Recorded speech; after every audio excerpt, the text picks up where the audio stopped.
Hello dear children, today's class is Social Science. We are going to study first chapter. The title of this chapter is Europe in Transition. Let us start. Europe in Transition. What is the meaning of Europe in Transition? Europe പരിവർത്തന പാതയിൽ. ഈ പാഠഭാഗത്ത് first തന്നെ നിങ്ങൾക്കൊരു picture കാണാം. What is that picture? Hagia Sophia. ഇവിടെ നമുക്ക് ഒരു പിക്ചർ കാണാം. What is that picture? This is the picture of Hagia Sophia. Hagia Sophia is a historical monument in the world. It was built in 6th century AD. It is the epitome of the architectural splendors of Constantinople. Hagia Sophia തുർക്കിയിലാണ്. 6th century AD-യിലാണ് അത് നിർമ്മിച്ചിട്ടുള്ളത്. അന്നത്തെ വാസ്തു വൈദഗ്ധ്യത്തിൻ്റെ ഉത്തമ മാതൃകയായിരുന്നു Hagia Sophia. It was the epitome of the architectural splendours of Constantinople. What is the importance of Constantinople? Do you know? The Eastern Roman Empire capital ആയിരുന്നു Constantinople. Present name of the Constantinople is Istanbul. Features of Constantinople: center of knowledge, abode of scholars and treasure trove of scholarly texts, gateway from Asia to Europe. വിജ്ഞാനങ്ങളുടെ കേന്ദ്രമായിരുന്നു Constantinople. ധാരാളം പണ്ഡിതന്മാരും സ്കോളേഴ്സും അമൂല്യമായ ഗ്രന്ഥങ്ങളും കോൺസ്റ്റാന്റിനോപ്പിളിൽ ഉണ്ടായിരുന്നു. പിന്നെ ഏഷ്യയുടെയും യൂറോപ്പിൻ്റെയും ഒരു തമ്മിലുള്ള പ്രവേശന കവാടമായിരുന്നു കോൺസ്റ്റാന്റിനോപ്പിൾ. ഏഷ്യയിൽ നിന്ന് യൂറോപ്പിലേക്കും യൂറോപ്പിൽ നിന്ന് ഏഷ്യയിലേക്കുമുള്ള ട്രേഡ് നടന്നിരുന്നത് കോൺസ്റ്റാന്റിനോപ്പിളിലൂടെ ആയിരുന്നു. പിന്നെ എന്ത് സംഭവിച്ചു? 1453 തുർക്സ് കോൺഗേർഡ് കോൺസ്റ്റാന്റിനോപ്പിൾ. തുർക്കികൾ 1453 കോൺസ്റ്റാന്റിനോപ്പിൾ പിടിച്ചടക്കുകയും ഏഷ്യയും യൂറോപ്പും തമ്മിലുള്ള ട്രേഡ് തടയുകയും ചെയ്തു. As a result the Eastern Roman Empire തകർന്നു. അതിൻ്റെ ഫലമായിട്ട് അവിടെ ഉണ്ടായിരുന്ന സ്കോളേഴ്സ്, ആർട്ടിസ്റ്റ്സ്, മറ്റാളുകളെല്ലാം എന്ത് ചെയ്തു? Migrate to nearby places. Most of them migrate to Italy. Most of the scholars migrate to Italy. What is the importance of Italy? എന്തായിരുന്നു ഇറ്റലിയുടെ പ്രത്യേകതകൾ? Italy was A country that upheld the rich Greco-Roman tradition. Greco Roman പൈതൃകം ഉയർത്തിപ്പിടിക്കുന്ന ഒരു country ആയിരുന്നു Italy. The rich Italian traders were the patrons of art, literature and culture. Italian traders art, culture, literature ഇതിനൊക്കെ motivate ചെയ്യുന്ന, പ്രോത്സാഹനം ചെയ്യുന്നവരായിരുന്നു.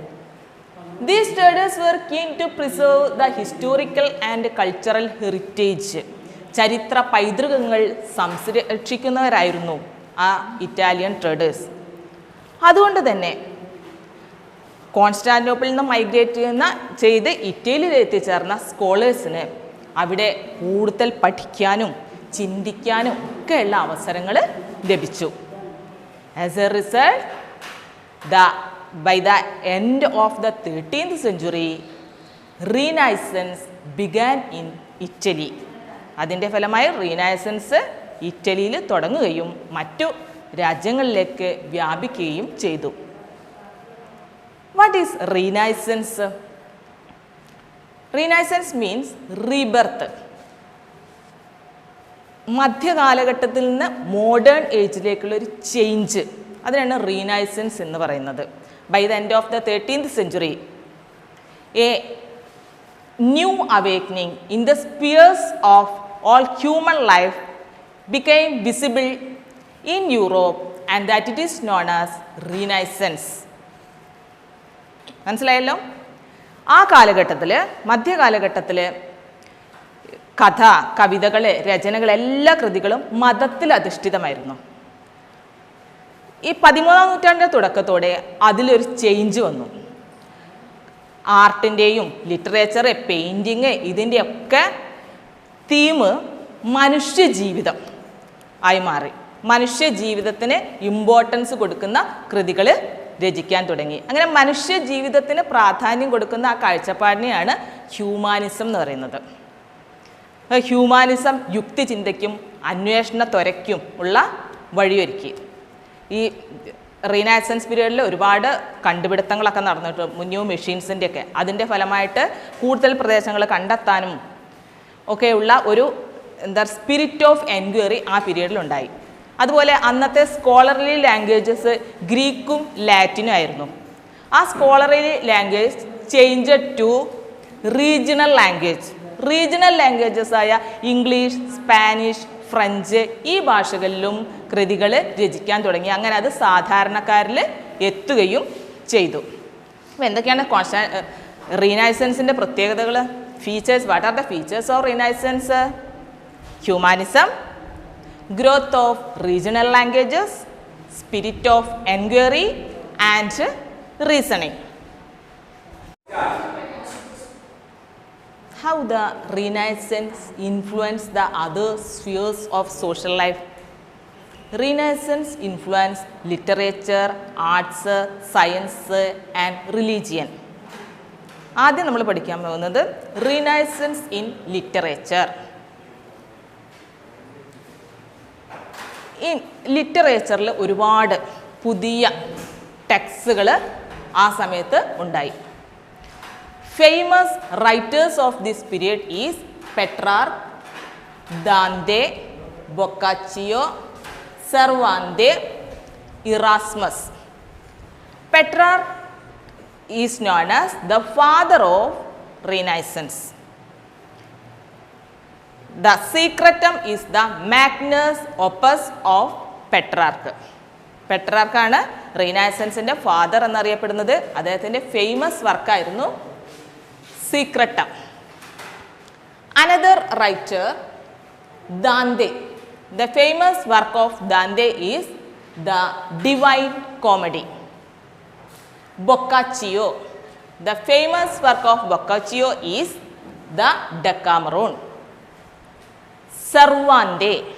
The famous work of the Cervantes is Don Quixote. Another writer, Erasmus. The famous work of Erasmus is In Praise of Folly. Okay? Renaissance in arts. Renaissance ലിറ്ററേച്ചറിനെ മാത്രമല്ല painting, sculpture, arts എന്നീ മേഖലയിലും സ്വാധീനം ചെലുത്തി. Leonardo da Vinci is the famous painter of this period. His famous works Mona Lisa and the Last supper. Mona Lisa എന്ന picture ലോകപ്രസിദ്ധമാണ്. അത് ഇപ്പോഴും പാരീസിലെ മ്യൂസിയത്തിൽ സൂക്ഷിച്ചിട്ടുണ്ട്. 2 വർഷത്തോളം എടുത്തിട്ടാണ് ലിയനാർഡോ ഡാവിഞ്ചി അത് പൂർത്തിയാക്കിയത്. അദ്ദേഹത്തിൻ്റെ അനദർ ഫേമസ് വർക്കാണ് the Last Supper. Next Michelangelo, another painter. His famous painting is the Last Judgement. Raphael, another painter. His famous painting is the School of Athens. ഇനി വാസ്തു വൈദഗ്ധ്യത്തിൽ, അത് ആർക്കിടെക്ചറിൽ പ്രശസ്തനായ Lorenzo Ghiberti. His famous work was the door of the Florence Baptistery. Baptistery പള്ളിയുടെ വാതിലിൽ ചെയ്ത കൊത്തുപണികൾ. Next Donatello. ഡൊണാറ്റലോ ശില്പവിദ്യയുടെ മേഖലയിൽ പ്രസിദ്ധനായിരുന്നു. അദ്ദേഹത്തിൻ്റെ ഒരു ഫേമസ് വർക്കാണ് ഗറ്റാമെലിറ്റ. കുതിരപ്പുറത്തിരിക്കുന്ന ഒരു സൈനികൻ്റെ പിക്ചർ നിങ്ങൾക്ക് കാണാം. These are the famous works in arts of that period.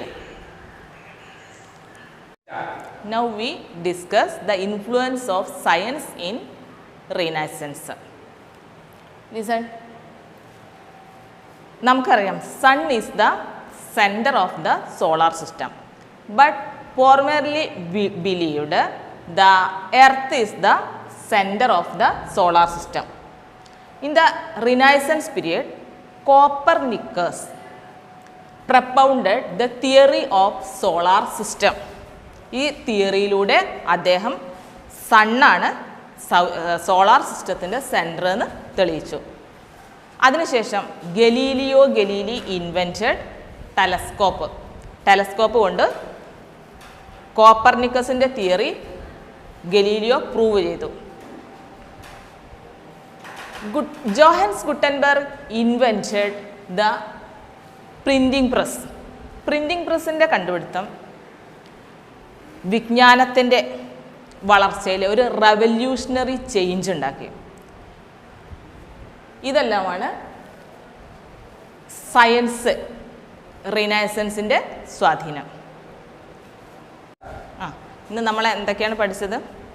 Hagia Sophia, the features of Hagia Sophia, the importance of Constantinople, why did the scholars migrate to Italy, the Renaissance, the features of Renaissance, the influence of the Renaissance in literature, arts and science.